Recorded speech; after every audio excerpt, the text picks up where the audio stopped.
सुर में गाना सीखिए पाधानीसा ऐप के साथ। AI powered personal music teacher from Saregama.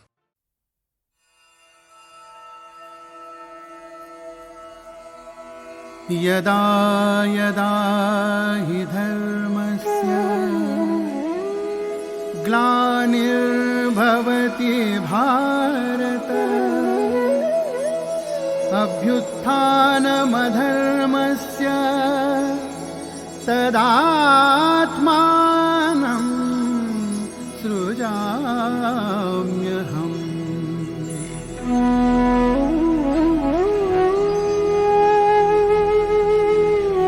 हे अर्जुन, जब जब धर्म घटता है और अधर्म का प्रकोप बढ़ता है, तब तब मैं स्वयं को प्रकट करता हूं।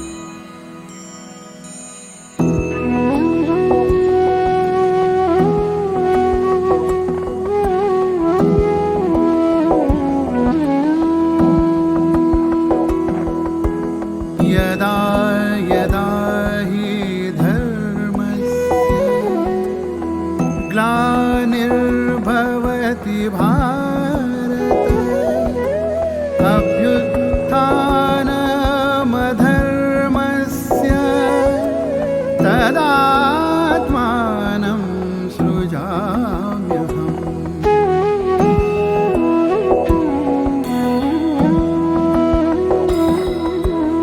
यदा यदा हि धर्मस्य ग्लानिर्भवति भारत अभ्युत्थानमधर्मस्य तदात्मानं सृजाम्यहम्।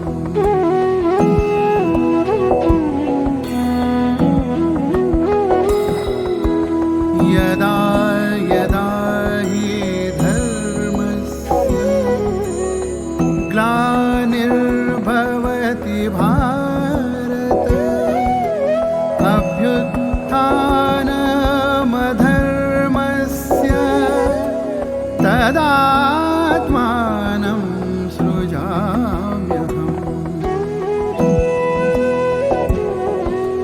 तदात्मानं सृजाम्यहम्। तदात्मानं सृजाम्यहम्।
श्रीमूकाम्बिके श्रीविद्यात्मिके श्रीमूकाम्बिके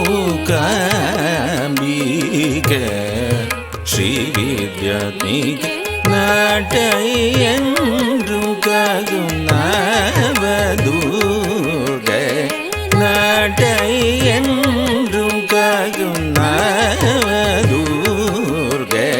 श्री महात्रिपुरसुन्दरी कौलमार्ग प्रिये ललिते श्री महात्रिपुरसुन्दरी काउल मार्ग प्रिये ललिते सरे मगरे पा मगरे ध ब मगरे रे सरे रे म प द ब द म प मगरे म प द सा नि द मगरे सरे मगरे सरे सा नि द रि सरे ग रि स नि सा नि द ब म द ब म ग प म ग रि स ग ग म ग ग ग ग ग नि द ब म प द नि स रि ग रि स सा नि द ब म ग म प द नि शी मु क बि क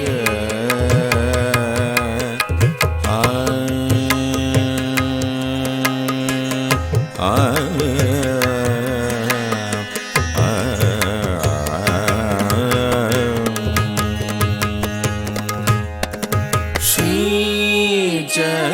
चक्रवासिनी सर्वमंगले श्री चक्रवासिनी सर्वमंगले वदवमगरे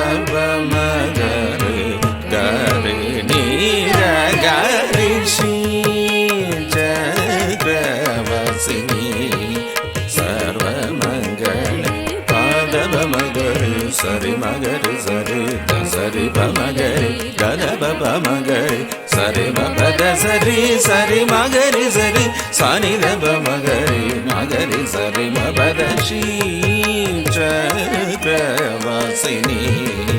सर्वमंगले व म प नि प म ग म रे सरि सरि सनि ब नि सरि स म रि प म प म ग म रि नि प म ग म रि सरि म प नि सा स नि प नि नि प म रि म प नि श्री चक्रवासिनी सर्वमंगले सा नि स नि स नि प म ग म रि सरि रि ग ग म म प प द द नि स नि स रि स नि प म ग म रि सरि रि ग ग म म प प द द नि स रि प म ग म रि ग म रि स रि नि रि स प स नि म नि प रि प म ग म रि सरि म ग रि म प ग सा नि द द स रि म ग रि सा नि द प म ग रि प म ग द प म ग नि द प म ग रि स ग रि ग म प द म प द नि स रि ग रि रि ग रि स नि स रि स स नि प द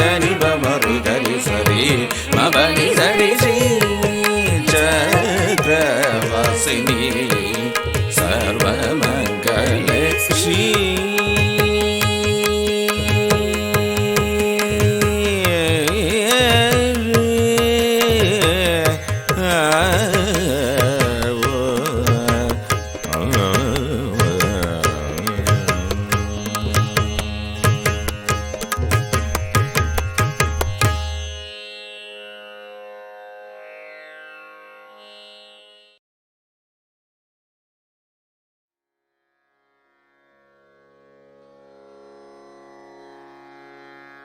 दोस्तों, एक बड़े कमाल की बात बताता हूं आपको। क्या आप जानते हैं कि किसी भी राज्य में यदि कोई भी पाप होता है तो उस राज्य में उस पाप का भागी राजा भी होता है। जी हां दोस्तों, यह बात सही है। यही बात शास्त्रों में और पुराणों में भी लिखी हुई है और आज की हमारी कथा इसी से जुड़ी हुई है। यह कथा हमने पद्म पुराण से ली है। इसमें श्री राम कैसे अपनी प्रजा का पालन करते थे और क्यों उनके राज्य को राम राज्य कहते थे, ये भी बात समझ में आएगी। मैं शैलेंद्र भारती इस कथा को प्रारंभ करता हूं। एक दिन एक बूढ़ा ब्राह्मण जो राम जी के राज्य में रहता था, अपने मरे हुए पुत्र को लेकर राजद्वार पर आया और जोर जोर से रोने लगा। राम जी आए। बूढ़ा ब्राह्मण राम जी से बोला, बेटा, मैंने पूर्व जन्म में ऐसा कौन सा पाप किया है जिससे मैं अपने ऐसे इकलौते पुत्र को आज मौत के मुख में पड़ा हुआ देख रहा हूं? महाराज श्री राम, यह निश्चय ही आपका दोष है जिसके कारण से मेरे इस पुत्र की मृत्यु इतनी जल्दी आ गई। रघुनंदन, अब मैं भी अपनी स्त्री सहित प्राण त्याग दूंगा।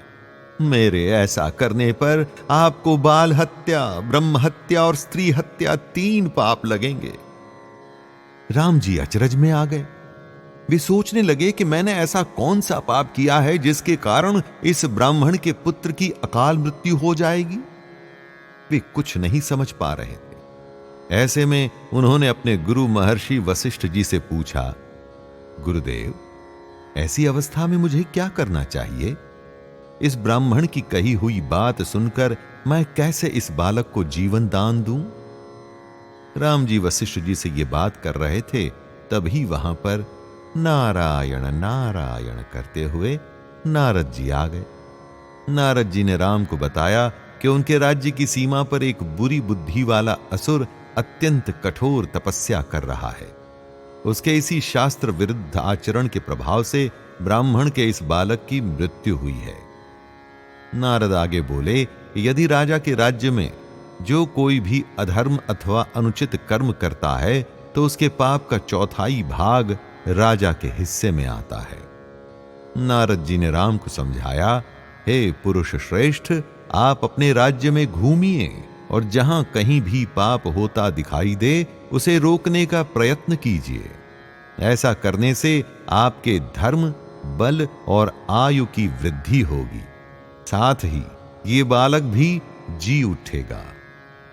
तो ये था कारण कि राज्य में किसी की मृत्यु हुई और उसका दोष उस पिता ने राम जी पर डाल दिया। और यह गलत नहीं था, जैसा कि नारद जी ने बताया कि एक दुष्ट बुद्धि वाले असुर की तपस्या के कारण ही इस बालक की मृत्यु हो गई और इस पाप का एक चौथाई भाग श्री राम के हिस्से में भी आया। भला राम ऐसा कैसे होने देते?